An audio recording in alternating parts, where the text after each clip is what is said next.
Welcome to UPSC exam prep. आज है 23 दिसंबर 2023 और स्वागत है आपका करंट अफेयर्स न्यूज डिस्कशन में। तो आइए शुरू करते हैं। आज का हमारा पहला आर्टिकल है लाल ज्वार यानी रेड टाइड के बारे में। तो आइए देखते हैं। अभी हाल ही में राष्ट्रीय हरित अधिकरण यानी एनजीटी की मुख्य पीठ द्वारा नियुक्त 3 सदस्यीय समिति ने पुडुचेरी के लाल ज्वार को हालिया घटना के पीछे के कारण का विश्लेषण करने के लिए एक कुर्ची कुप्पम नाले और उसके समुद्री तट का निरीक्षण किया है। तो रेड टाइड जब आते हैं तो कुछ पानी में इस तरह से दिखाई देता है, पानी लाल लाल हो जाता है। यह एक सामान्य शब्द है जिसका उपयोग हानिकारक शैवालीय प्रस्फुटन के लिए किया जाता है।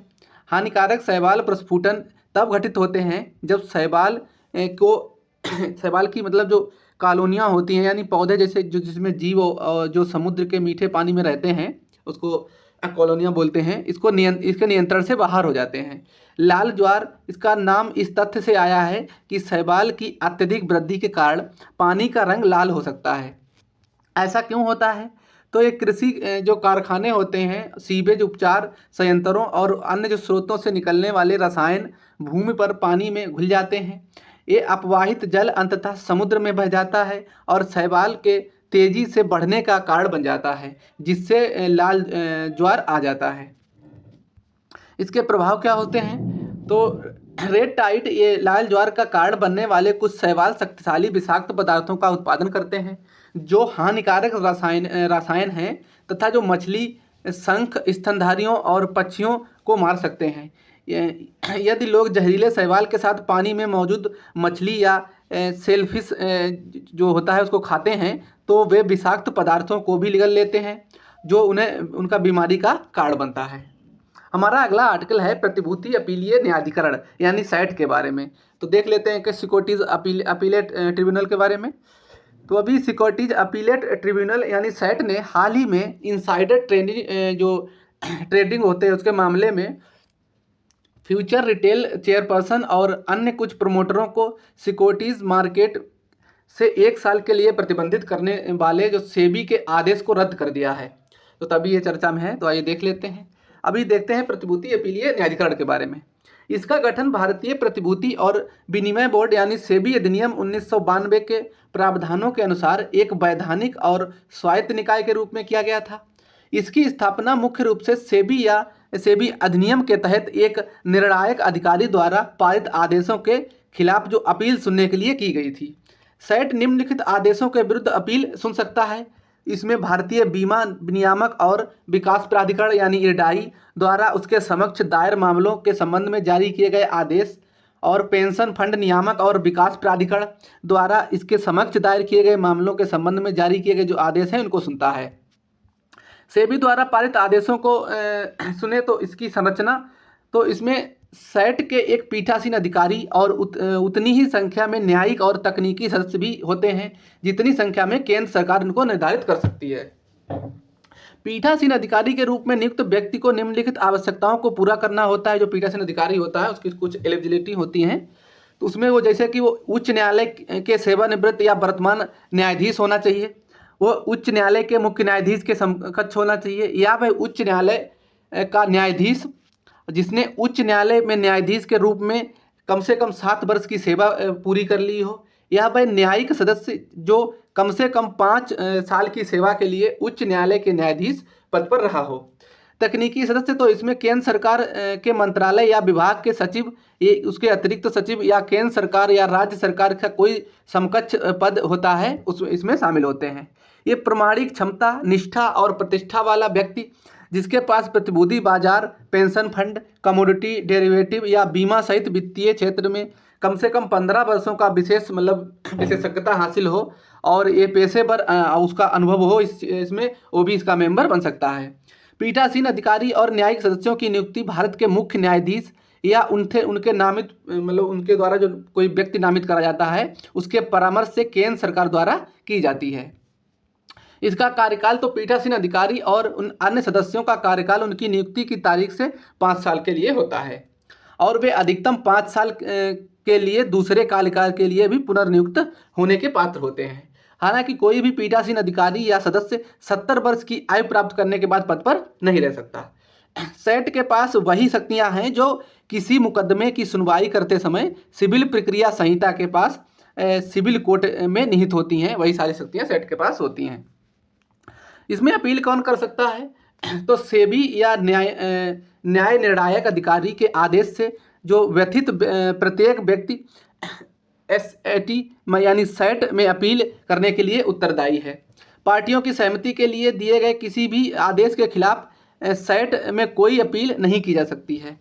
सेट के आदेशों के विरुद्ध अपील, तो सेट किसी भी आदेश या निर्णय से व्यथित व्यक्ति जो होता है उसको व्यक्ति सर्वोच्च न्यायालय में अपील दायर कर सकता है, और अपील केवल कानून के किसी भी प्रश्न पर की जा सकती है। इसके सेट के मतलब किसी भी कानून जो उसके नियम होते हैं उनके किसी भी उस पे कानून पे अपील की जा सकती है। हमारा अगला आर्टिकल है केंद्रीय औद्योगिक सुरक्षा बल यानी CISF के बारे में। तो आइए देख लेते हैं। अभी एक सरकारी आदेश के मुताबिक केंद्रीय गृह मंत्रालय ने संसद परिसर में केंद्रीय औद्योगिक सुरक्षा बल यानी CISF की तैनाती को मंजूरी दे दी है। तब इसके बारे में देख लेते हैं, चर्चा में है। इसकी स्थापना जस्टिस मुखर्जी आयोग की सिफारिश के बाद की गई थी, यानी CISF की मतलब स्थापना जस्टिस मुखर्जी आयोग की सिफारिश पर की गई थी, ये ध्यान रखना। इसकी स्थापना 10 मार्च 1969 को संसद के एक अधिनियम द्वारा की गई थी, यानी स्टैट्यूटरी मतलब ऐसे संसद का कानून द्वारा इसका स्थापना किया गया था। ये गृह मंत्रालय के तहत 7 केंद्रीय सशस्त्र पुलिस बलों CAPF में से एक है। ये अन्य 6 सीमा सुरक्षा बल, भारत तिब्बत सीमा सुरक्षा बल, सशस्त्र सीमा बल, असम राइफल्स, राष्ट्रीय सुरक्षा गार्ड और केंद्रीय रिजर्व पुलिस बल अन्य जो हैं, और बाकी एक 7वां ये है। इसका नेतृत्व महानिदेशक स्तर का भारतीय पुलिस सेवा का अधिकारी यानी IPS करता है। ये प्रारंभ में इसका दायरा सरकारी स्वामित्व वाले जो उद्योग थे उनकी सुरक्षा तय करके उसी तक सीमित था, लेकिन 2009 में इसका विस्तार करके इसको संयुक्त उद्यमों और निजी उपक्रमों में भी शामिल करने के लिए किया जाने लगा। ये निजी क्षेत्र को परामर्श सेवाएं भी प्रदान करता है। ये बल देश भर में 350 से अधिक स्थानों पर परमाणु ऊर्जा और अंतरिक्ष प्रतिष्ठानों, समुद्री बंदरगाह, इस्पात संयंत्रों, कोयला क्षेत्रों, पनबिजली और थर्मल पावर संयंत्रों, रक्षा उत्पादन इकाइयाँ होती हैं उनको, और उर्वरक और रासायनिक उद्योगों, RBI की नोट छपाई, टकसाल, ताजमहल जैसे विरासत स्मारक जैसे विविध क्षेत्रों में तैनात किए गए हैं इनको। अन्य सभी CAPF की तुलना में इस बल में महिलाओं का प्रतिशत सबसे अधिक है। वर्तमान में CISF Z+ZX/Y जो Z+ है X/Y जो लेवल की सिक्योरिटी होती है उनके रूप में वर्गीकृत संरक्षित व्यक्तियों को भी सुरक्षा प्रदान कर रहा है। हमारा अगला आर्टिकल है PM अजय योजना के बारे में। तो देख लेते हैं। अभी हाल ही में सामाजिक न्याय और अधिकारिता राज्य मंत्री ने राज्यसभा में PM अजय योजना के बारे में जानकारी दी है, तभी ये चर्चा में है। तो ये प्रधानमंत्री अनुसूचित जाति अभ्युदय योजना यानी PM अजय, ये 100% केंद्र प्रायोजित योजना है। मतलब इसमें जो भी वित्त का वहन करेगी तो वो केंद्र सरकार द्वारा ही किया जाएगा, 100% वित्तीय वहन। ये 3 केंद्र प्रायोजित योजनाओं की विलय योजना है। मतलब पहले जो 3 योजनाएं चल रही थी उनको एक में करके ये PM अजय योजना कर दिया गया इसको। तो इसमें थी 3 योजनाओं में प्रधानमंत्री आदर्श ग्राम योजना यानी PMAGY, अनुसूचित जाति उपजाति और उपयोजना के लिए विशेष केंद्रीय सहायता यानी SCA2 SC/SP, और बाबू जगजीवन राम छात्रावास योजना, इनको 3 को मिला के PM अजय योजना कर दिया गया है। इसका मुख्य उद्देश्य विभिन्न जो आय सृजन योजना, कौशल विकास और बुनियादी ढांचों के लिए विकास के माध्यम से लक्षित आबादी की आय में वृद्धि करना है। इस लक्षित आबादी के बीच गरीबी को कम करना और उन्हें गरीबी रेखा से ऊपर लाना है। इसके मतलब पात्रता मानदंड क्या है? तो इस योजना के तहत जो गरीबी रेखा के नीचे रहने वाले अनुसूचित जाति के व्यक्ति लाभ प्राप्त करने के लिए पात्र हैं। ये बुनियादी ढांचे के विकास के मामले में 50% या उससे अधिक अनुसूचित जाति आबादी वाले गांव योजना के तहत अनुदान के लिए पात्र होते हैं। इसे 2021-22 से 3 घटकों के रूप में लागू किया जा रहा है, जो इस प्रकार हैं। इसमें अनुसूचित जाति बहुल जो गांव हैं उनको आदर्श ग्राम के रूप में विकसित करना, अनुसूचित जाति की सामाजिक आर्थिक बेहतरी के लिए जिला स्तरीय परियोजनाओं के लिए अनुदान सहायता देना और उच्च शिक्षा जो संस्थानों को छात्रावासों का निर्माण करना इसमें शामिल है। हमारा अगला आर्टिकल है भूमि राशि पोर्टल के बारे में। तो भूमि राशि पोर्टल क्या है, आइए देखते हैं।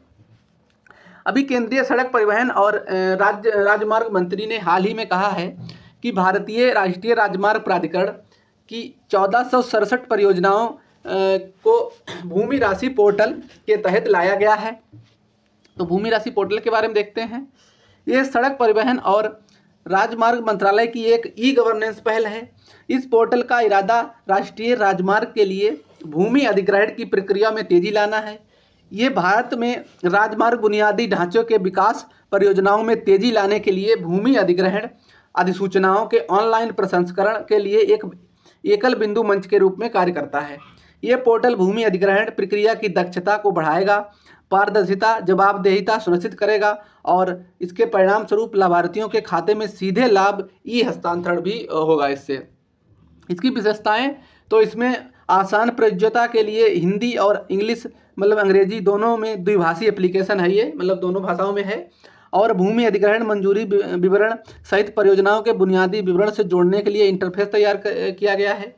भूमि अधिग्रहण स्थानों यानी गाँवों के लिए इंटरफेस की तैयारी है इसमें।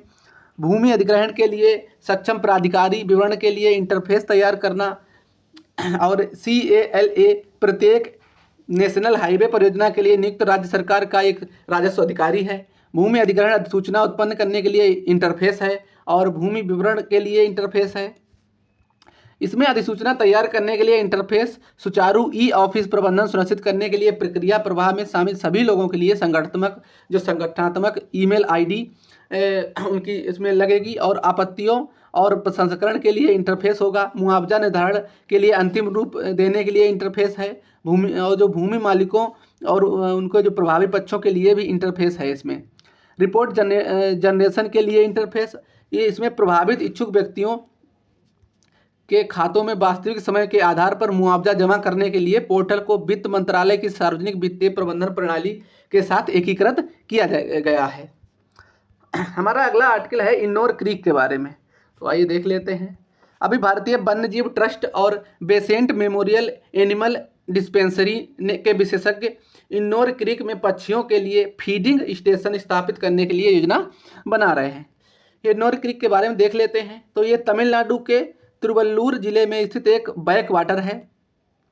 ये कोस स्तर लयार नदी है, इसकी एक शाखा है। ये क्रीक मुगतवारा कुप्पम में बंगाल की खाड़ी से मिलती है, जबकि क्रीक का उत्तरी चैनल पुलिकट झील से जुड़ता है, जो देश की दूसरी सबसे बड़ी खारे पानी की झील है। इस क्रीक ने जो दशकों के आसपास के गांवों के निवासियों को आजीविका को कायम रखा है और इसे तमिलनाडु राज्य के तटीय क्षेत्र प्रबंधन प्राधिकरण द्वारा तटीय क्षेत्र प्रबंधन योजना में CRZ4 यानी जल निकाय के रूप में सीमांकित किया गया है। इन्नोर क्रीक बंकिंगम नहर और शेष पुलिकट जल प्रणाली के साथ स्थानीय मछुआरों के लिए महत्व रखता है। ये एक स्वस्थ जलीय पारिस्थितिकी तंत्र का पोषण करता है, जो कभी मतलब अपनी समृद्ध जैव विविधता के लिए प्रसिद्ध था। यह पारिस्थितिकी रूप से संवेदनशील पारिस्थितिकी तंत्र मैंग्रोव के बड़े दलदलों का आवास था, जिसमें न केवल मछली संसाधनों का स्थायी पुनर्जनन सुनिश्चित किया, बल्कि ये तेज वर्षा, उच्च ज्वार और चक्रवात के साथ समय बाढ़ को कम करने में भी ये मदद की है। इसने ये मैप है, इसमें ये हमारे भारत का मैप है और इसमें ये तमिलनाडु का ये सर क्रीक जूम करके दिखाया गया। ये यहाँ पे सर क्रीक है और ये जूम करके दिखाया गया है। ये इधर पुलिकट लेक से भी लगता है और इधर ये बंगाल की खाड़ी से लगता है। ये इसका लोकेशन है यहाँ तमिलनाडु में। ये भारतीय वन्यजीव ट्रस्ट के बारे में देखते हैं कुछ। तो ये एक गैर लाभकारी मतलब संरक्षण संगठन है जो तत्काल कार्रवाई के लिए प्रतिबद्ध और भारत के वन्यजीवों की सुरक्षा की दिशा में काम करता है। इसका गठन नवंबर 1998 में देश के वन्यजीव में की तेजी से बिगड़ती स्थिति में सुधार हेतु किया गया था। इसकी प्रमुख चिंताओं में संकटग्रस्त जो प्रबंधन और उनकी व्यक्तियों, प्रजातियों या आवासों को त्वरित कुशल सहायता प्रावधान करना शामिल था और जिन्हें इसकी सबसे अधिक आवश्यकता है उसकी देखरेख करने का मतलब इसके लिए ये गठित किया गया था। हमारा अगला आर्टिकल है माइटोकॉन्ड्रियल रोग के बारे में। तो आइए देख लेते हैं। अभी एक हालिया अध्ययन से पता चला है कि माइटोकॉन्ड्रियल रोग के लिए 1/4 मरीज कुपोषण से पीड़ित हैं।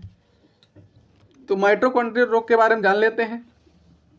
ये माइटोकॉन्ड्रियल रोग स्थितियों का एक समूह है जो आपके शरीर में माइटोकॉन्ड्रिया के काम करने के तरीके को प्रभावित करता है। माइटोकॉन्ड्रिया क्या है? तो ये एक झिल्ली के बंधे कोशिका अंग है जो कोशिका की जैव रासायनिक प्रक्रियाओं को शक्ति देने के लिए आवश्यक और अधिकांश रासायनिक ऊर्जा को उत्पन्न करते हैं।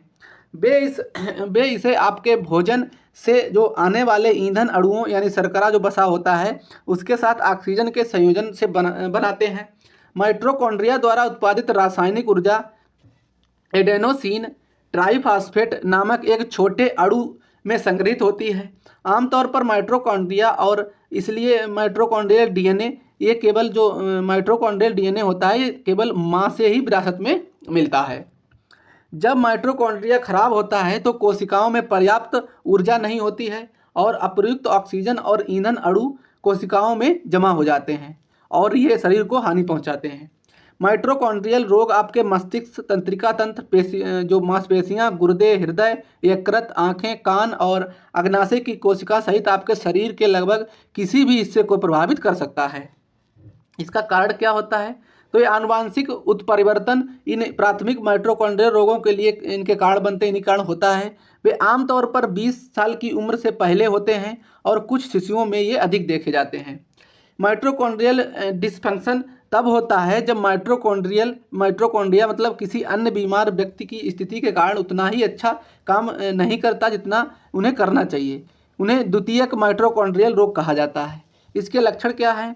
तो माइटोकॉन्ड्रियल रोग के अलग अलग लक्षण होते हैं और यह इस बात पर निर्भर करता है कि कितना माइटोकॉन्ड्रिया दोषपूर्ण है और वे शरीर में कहाँ पर मतलब किस मतलब अंग को प्रभावित कर रहा है, उसके हिसाब से ये लक्षण का दिखाई देता है। कभी कभी केवल एक अंग में ये ऊतक कोशिका प्रकार को प्रभावित करता है, लेकिन अक्सर ये समस्या उसमें से जो कई को प्रभावित कर सकती है। ये मांसपेशियां और तंत्रिका तंत्रों को विशेष रूप से उच्च ऊर्जा की आवश्यकता होती है इसके लिए और ये मांसपेशियों और तंत्रिका तंत्र संबंधी समस्याओं में ये आम हो जाता है। इसका इलाज क्या है? तो इन बीमारियों का कोई इलाज नहीं होता है, लेकिन ये उपचार के लक्षणों जो मतलब तुरंत जब शुरुआत होती है उसमें ही ये मदद करते हैं और बीमारी को धीमा कर सकता है। इसमें भौतिक चिकित्सा, विटामिन और पूरक जो दवाएं होती हैं उनको लिया जा सकता है। विशेष आहार जो अच्छा मतलब पौष्टिक भोजन खाने से और दवाएं भी लगातार खाने से इसमें शामिल है, तो इसका उपचार थोड़ा बहुत सहायता मिल सकती है।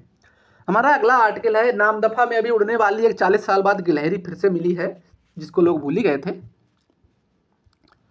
अभी देखते हैं इसके बारे में।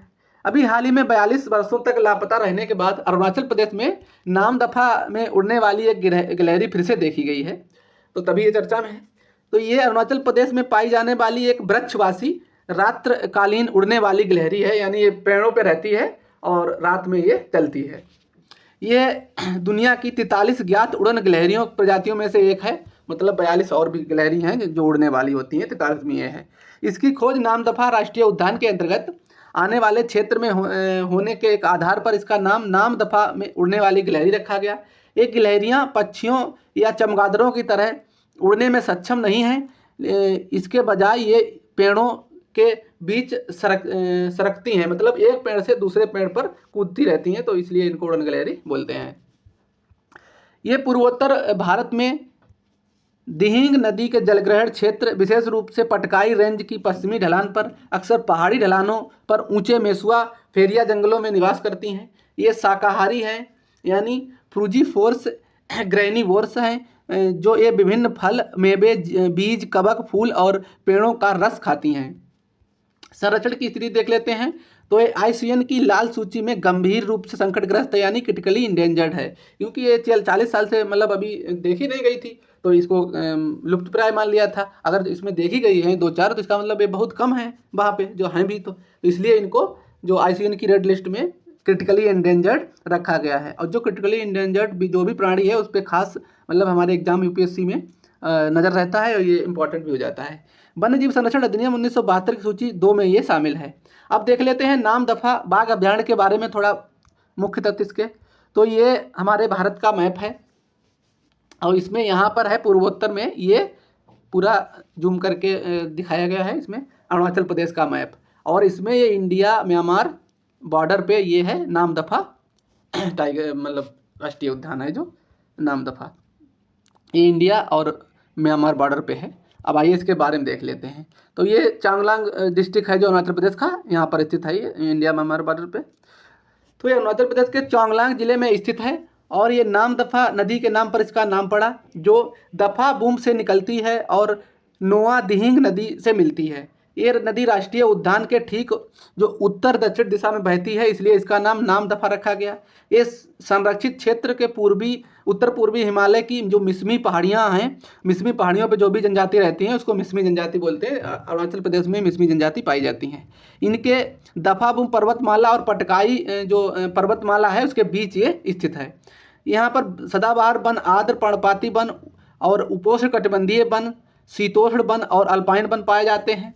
जीव जंतुओं में यहाँ पर केचुए, तितलियाँ, पतंगे, उभयचर सरीसृप आदि पाए जाते हैं। तो आज के हमारे सारे आर्टिकल फिनिश हुए, वीडियो को एंड करते हैं। वीडियो अच्छा लगे तो वीडियो को लाइक करें, शेयर करें, सब्सक्राइब करें। थैंक यू, धन्यवाद।